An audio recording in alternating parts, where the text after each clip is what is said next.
siapapun, seorang pejabat, konglomerat, rakyat jelata, siapapun, tak pandang bulu, semuanya pasti akan merasakan kematian itu.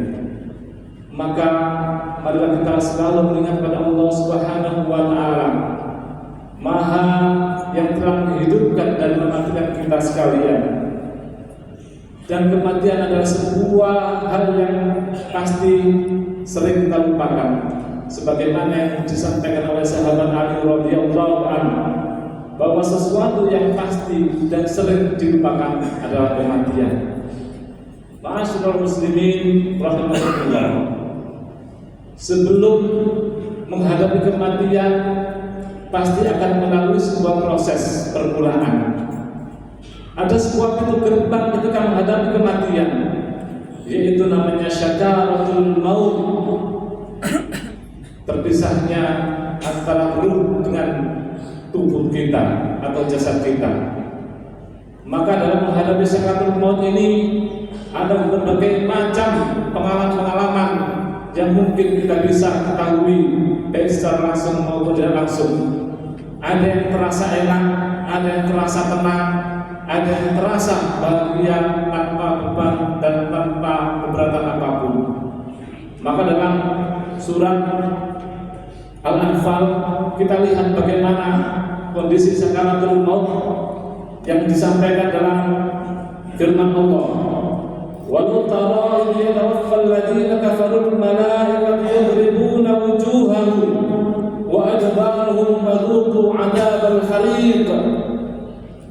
Andai kata dirimu wahai Muhammad menyaksikan pemandangan mengerikan pada saat malaikat mencabut nyawa orang-orang kafir, kalian akan mendapatkan malaikat itu memukuli tubuh orang-orang kafir itu dari depan, dari belakang, seraya berkata, rasakan siksa api neraka akibat perbuatan kalian.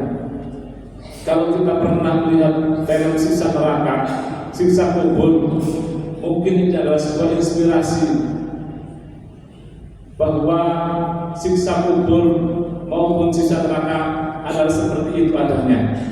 Untuk orang-orang kafir, untuk orang-orang jahat, maka dalam proses melalui sakaratul maut mereka tidak akan pernah bisa bebas maupun tenang, karena di situ akan ada kesulitan-kesulitan dan kesakitan yang dia rasakan, sebagaimana disampaikan dalam ayat tersebut. Kemudian juga dalam ayat yang kedua disampaikan, wan-nashitati nashta, demi malaikat yang mencabut nyawa orang mukmin dengan lemah lembut. Ini ada perbedaan. Ketika orang-orang kafir dicabut nyawanya, mereka akan melihat, mereka akan dipukuli malaikat, mereka akan disiksa, dan berat ketika nyawa itu akan keluar dari tubuhnya. Tapi bagi orang-orang yang mukmin, orang-orang yang muslim, maka dengan lemah lembut nyawa itu bisa keluar dari jasadnya dan tanpa terasa. Kalau menurut Profesor Dr. Muhammad Quraisyah, kenapa bisa terjadi seperti ini? Kenapa orang mukmin, orang muslim ketika dicabut nyawanya terasa tenang dan tidak ada rasa sakit apapun? Bahwa orang-orang muslim, orang-orang mukmin ini mereka memiliki amal-amal soleh, dan amal-amal soleh itu diibaratkan sebagai obat bius. Ketika dia memiliki obat bius dengan amal-amal soleh tersebut, maka pada saat dicabut nyawanya, pada saat sakaratul maut, maka tidak akan pernah merasakan apapun. Seperti kita kesakitan pada saat dioperasi, pada saat diberikan obat bius, maka tidak akan pernah merasakan sakit apapun ketika dokter mengoperasi penyakit kita tersebut. Maka itu perlunya sebuah amal soleh untuk bekal kita sekalian untuk menghadapi kematian nanti. Karena kematian ini tidak akan pernah disangsa bagi kita sekalian. Saat ini pun 5 menit ke depan pun tidak ada yang bisa menanggung bahwa kita masih hidup. Fa'idza jaa ajaluhum la yastaghfiruna sa'atan wa la yastaqdimun. Maka apabila telah datang ajal itu, maka tidak akan pernah bisa diakhirkan maupun dimajukan sedikit pun. Untuk itu marilah kita selalu bersiap-siap dengan amal soleh sebagai obat bius bagi kita sekalian, sehingga pada saat menghadapi sakaratul maut nanti kita tidak akan pernah merasakan sakit apapun.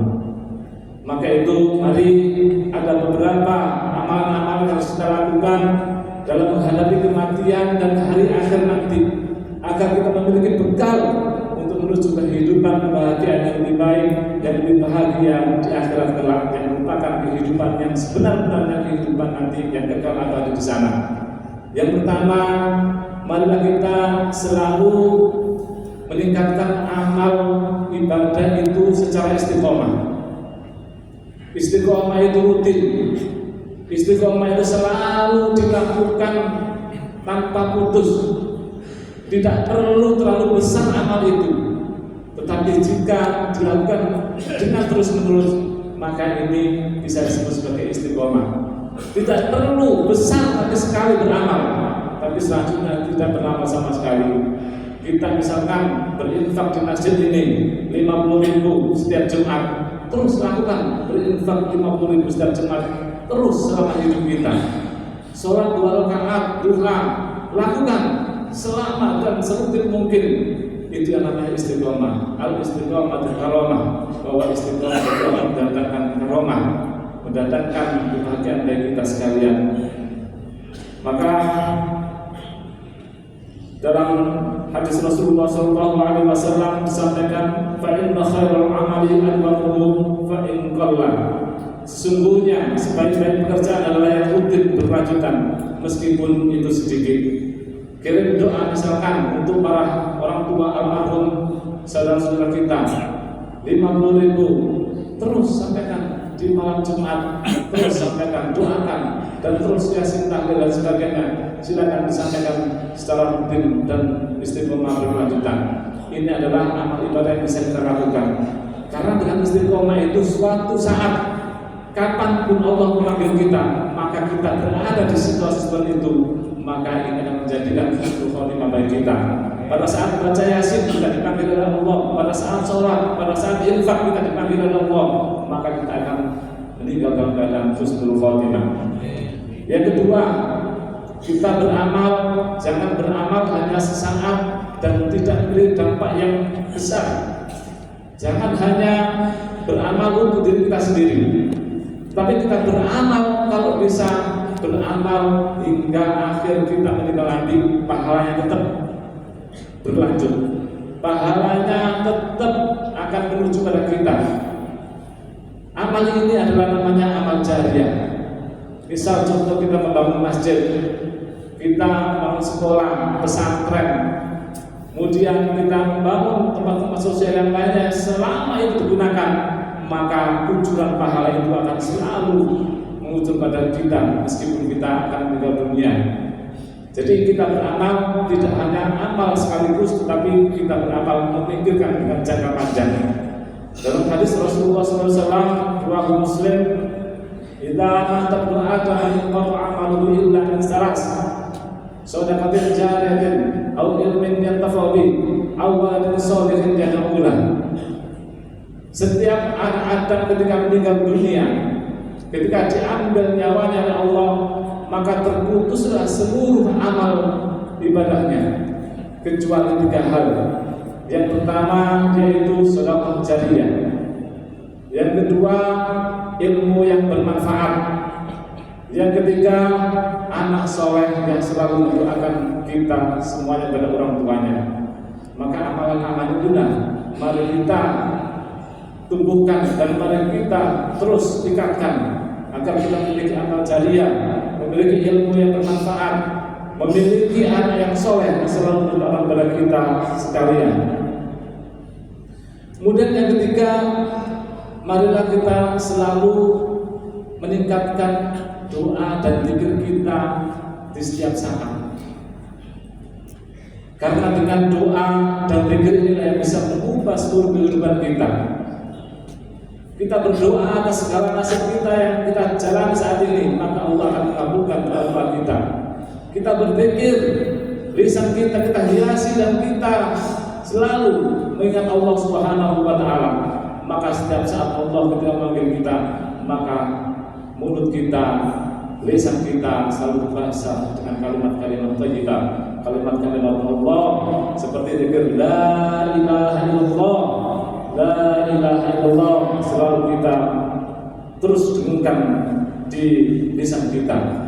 Man kana akhiru kalamihi la ilaha illallah dakhala jannah. Barang siapa yang akhir kalamnya, akhir kata-katanya dengan kata-kata la ilaha illallah, dipastikan dia akan masuk surga. Ini sebagaimana yang disampaikan oleh hadis sahih yang diriwayatkan oleh Abu Dawud, Rasulullah SAW bersabda dengan hadis tersebut. Maka marilah kita selalu memberikan gambaran pada diri kita sebagai ciri-ciri orang yang husnul khotimah. Selalu berdoa minta kepada Allah agar kita diberikan husnul khotimah dengan syakaratul yang tenang, dengan syakaratul maut yang lancar. Kita selalu berdoa di akhir sujud kita dengan doa Allahumma inni as'aluka husnul khatimah, Allahumma rzuqni taubatan nasuha, Allahumma ya muqallibal qulub tsabbit qalbi ala dinik, dan zikir-zikir yang lainnya seperti ya Allah biha ya Allah biha ya Allah bi husnul khatimah, ya Allah biha ya Allah biha ya Allah bi husnul khatimah, serta zikir-zikir yang lainnya yang bisa menuntun mulut kita, lisan kita untuk selalu berkalimat thayyibah dan mengagungkan Allah Subhanahu wa taala. Ma'asyiral muslimin rahimakumullah, demikianlah supaya singkat yang dapat saya sampaikan. Semoga kita menjadi hamba Allah yang selalu istiqomah, yang selalu ingat kepada Allah. Ketika kita ingat maka bertambah ingat. Ketika dibacakan ayat-ayat Allah semakin kuatlah iman kita, dan bertambah pula kita melaksanakan kebajikan-kebajikan amal soleh.